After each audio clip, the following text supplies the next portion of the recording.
Now, Buck, coming back to you again.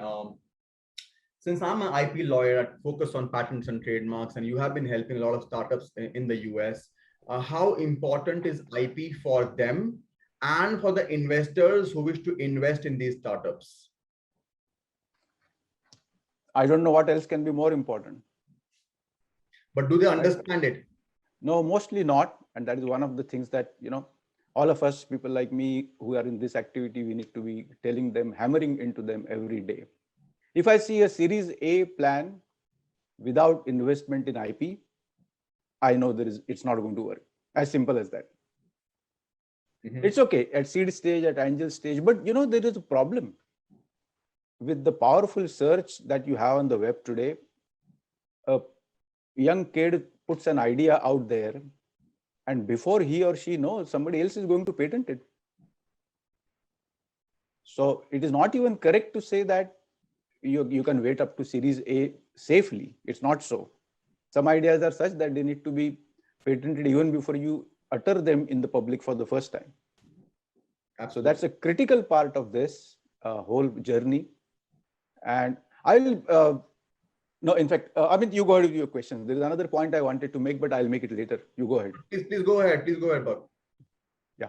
So the other thing that I want to put out to all our, people is the importance of understanding risk management in your business. Many people think, startups especially, that, all that risk management and governance, all that fancy stuff comes, when you're 100 million and when you've got a board of directors and when you're sitting in some fancy boardroom, only then you discuss all these things. But that is not so. It has to be part of your pre-founding homework. Because you can come up with a brilliant product, but if it does not pass muster by the risk management, by the security, by the privacy, by the regulatory compliance, by legal teams of your potential customer, it's not going to go anywhere, howsoever much that business wants to use it.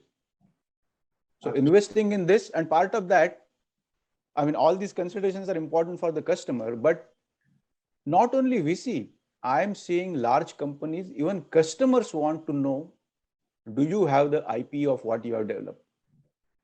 Because the customer, if 6 months, 1 year down the road, if you are sued by somebody and because of that you are not able to develop your product anymore, or the customer is forced to stop using it because it was not having, it was having illegal IP, so to say.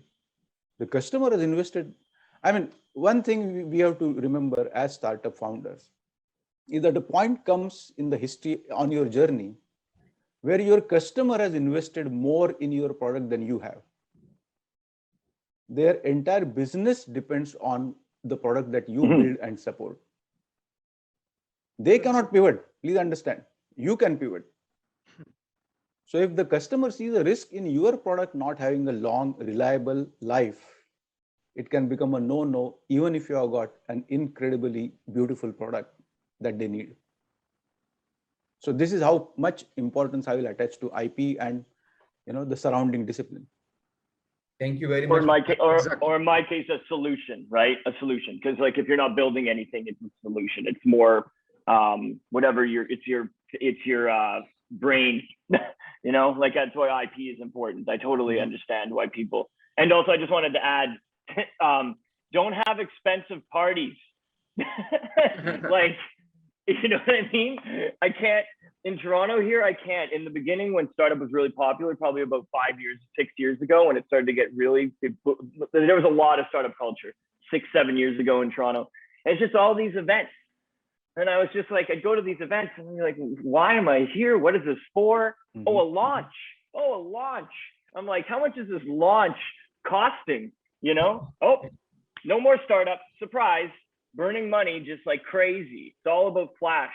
Startup is flash to some people, Absolutely. So, Buck, you bring the subject home very well. I think IP is indeed very important, and that's very evident from the US numbers as well. The US is filing approximately 600,000 patent applications every year.